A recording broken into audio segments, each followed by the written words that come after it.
Apakah orang yang meninggal dunia itu semuanya langsung kembali kepada Allah? Jawabannya belum tentu. Mengapa begitu?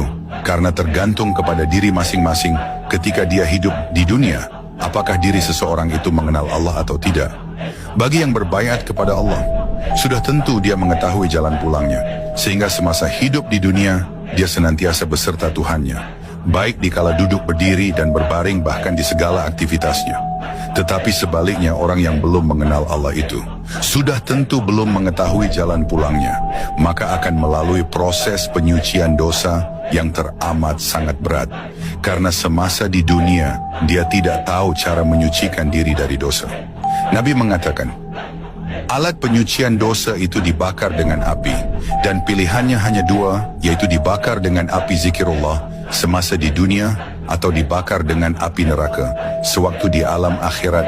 Pilihannya kembali kepada individu masing-masing. Kemudian, orang yang tidak mengenal Allah itu akan salah dalam penyembahannya. Yang disembahnya hanya angan-angan kosong belaka, karena yang dikenalnya hanya namanya. Tapi yang punya nama, Allah tersebut tidak dikenalinya. Sehingga terjadilah lain yang diperintah, lain pula yang dikerjakannya. Salah satu contohnya yaitu kata Tuhan, dirikanlah sholat untuk mengingat Allah. Tetapi yang terjadi di saat sholat, lain pula yang diingatnya.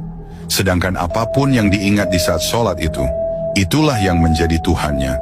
Tanpa disadari dirinya telah menghadirkan berhala-berhala dalam ingatannya.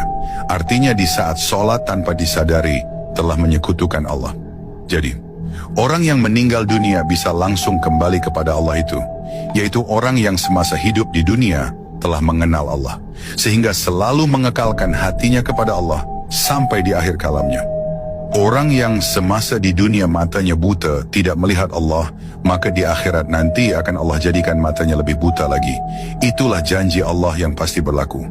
Inna lillahi wa inna lillahi rojiun itu untuk orang yang kenal kepada Allah dan senantiasa beserta Allah di saat berdiri, duduk, bahkan berbaring.